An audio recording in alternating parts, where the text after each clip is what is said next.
While there are dozens of factors that drive a successful transformation, there are 6 key fundamentals you need to know that very few are aware of. If you engage these consistently, they'll give you a huge advantage, massively increasing your odds of success. And if you know me, you know I'm not big on hyperbole, so it's really nice to be able to say this and mean it. Today I'm going to share 3 of the 6 fundamentals I believe are key to what I refer to as pillars base, the base of my 6 pillars iceberg metaphor. In my 6 pillars iceberg metaphor, the peak represents the part of the iceberg we can see above the waterline and includes pillar 1, nutrition, and pillar 2, physical activity. Pillars 1 and 2 are vital to the math of energy balance, determining whether we lose, maintain, or gain fat over time. If we consistently take in fewer calories than we burn, we will lose fat. Consistently take in the same calories as we burn, and we'll maintain. And if we consistently take in a surplus of calories compared to what we burn, we'll gain fat. This is universal in every instance for every person, regardless of weight history, medical conditions, or genetics. I'm not saying everyone has the same metabolism or genetic advantages, but I am unequivocally saying energy balance is directly within our control. Everyone can get to any healthy weight they choose, and the math of energy balance is dictated by pillars 1 and 2, 100% for everyone, full stop. Great, so I guess just eat less and exercise more, right? Nope. In the real world, the math on paper doesn't translate to consistent behavior supporting a healthy weight unless we add 4 more pillars, all beneath the waterline, that very few people know anything about.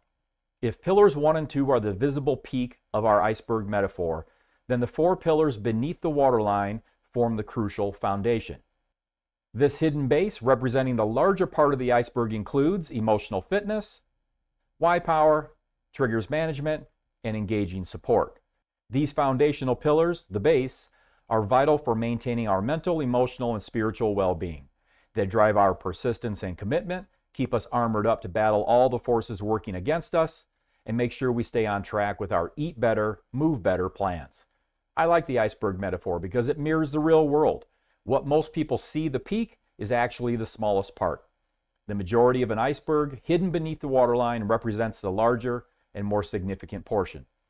I don't think I'm going too far out on a limb here when I say 99% of people who want to get leaner only consider pillars 1 and 2, and either completely ignore pillars 3 to 6 or have no awareness of them at all.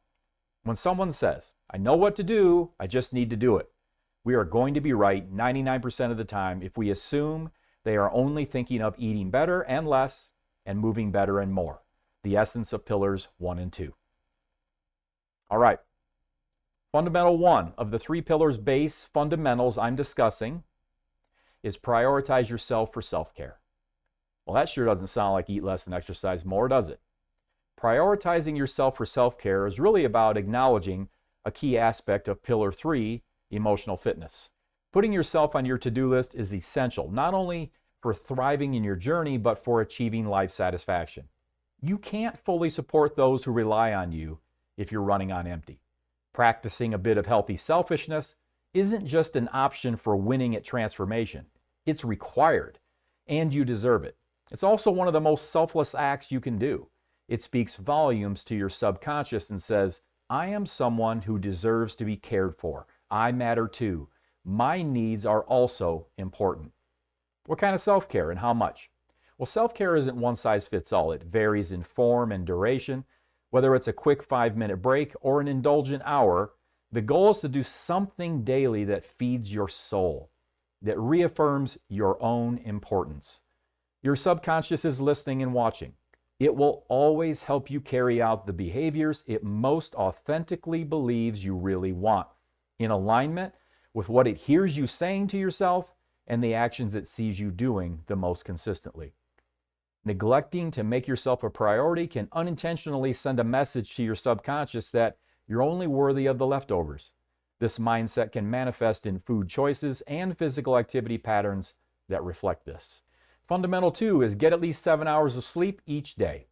Sleep is critical to not only your transformation goals, but to feeling your best day in and day out.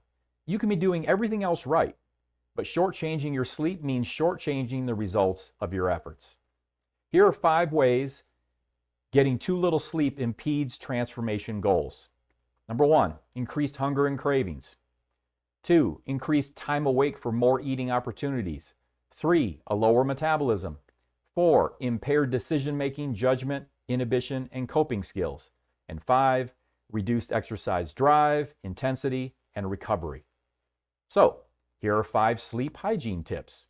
Number 1, cut off any stimulants earlier in the day or completely. Number 2, minimize heavy discussions and heavy meals within the 2 hours before sleep. Number 3, make your sleep environment as dark as possible, between 62 and 68 degrees. Number 4, go to bed at the same time each day. Number 5, finally, at the start of the day, ask yourself, what has to happen today for me to be ready to let go of the day and go to sleep tonight? Okay. Fundamental 3 that I'm discussing today of the 6 pillars-based fundamentals is feeling gratitude every day for at least one thing related to the process. During the process of fat loss, especially when in a caloric deficit, it's common to awfulize the lifestyle with euphoric recall of the old familiar patterns that got us into bad shape to begin with. This happens for several reasons. Number 1, negativity bias. Evolution has wired our brains to pay more attention to negative experiences and potential threats. Are we about to be eaten by a saber-toothed tiger? This evolutionary bias means that the discomfort and challenges of changing eating and exercise habits are more prominent in our minds than the potential benefits. Number 2, immediate discomfort. The changes required for fat loss often involve immediate discomfort, hunger, cravings, fatigue. These immediate sensations are hard to ignore and can overshadow the long-term benefits that are not immediately felt. Number 3, fear of the unknown. Changing our lifestyle involves stepping out of familiar routines and facing uncertainty. This fear of the unknown can make the process seem more daunting and painful, as we may worry about our ability to succeed or maintain the new habits. Number 4, loss aversion. Psychological studies show that people tend to prefer avoiding losses to acquiring equivalent gains. In the context of fat loss, giving up favorite foods or leisure activities feels like a loss, whereas the benefits of weight loss are seen as future gains that don't carry the same immediate emotional weight. Number 5, habitual comfort. Our routines provide comfort and predictability. Changing these routines disrupts this comfort, causing stress and resistance. The mind naturally gravitates towards the immediate pain of breaking habits rather than the distant rewards. And number 6, delayed gratification. The benefits of fat loss, such as improved health and appearance, take time to materialize. Human psychology often struggles with delayed gratification, making it harder to stay focused on long-term goals when immediate discomfort is present. To counter the tendency to awfulize the lifestyle with euphoric recall of the sick but familiar, we need to do something that doesn't come as natural or easy for most. We need a daily focus on being grateful and looking for the good within the processes of change. Here are 4 strategies to help overcome the focus on pain with gratitude. Number 1, set small achievable goals.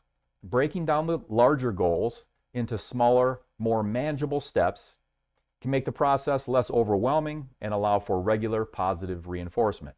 Each small success is something to be grateful for, helping to keep you motivated and positive. Number 2, celebrate progress. Acknowledge and celebrate small victories along the way. This helps shift focus from the discomfort to the progress being made.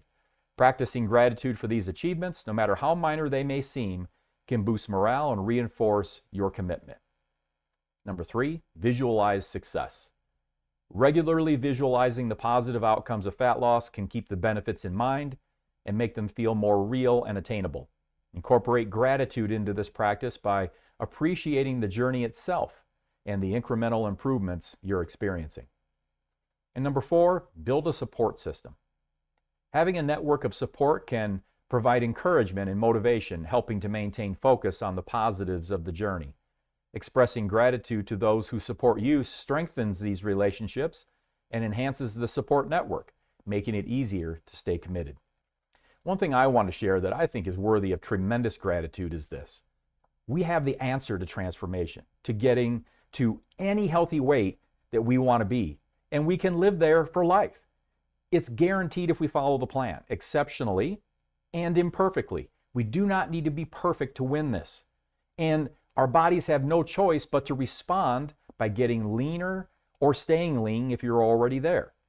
Seriously, what else that truly matters, that we feel so strongly about, is there such a certain outcome for if we just follow a path already paved for us? One that can help us not to have to bear the scars of figuring it all out on our own. Wow, I mean, seriously, wow. So grateful for that. How about you?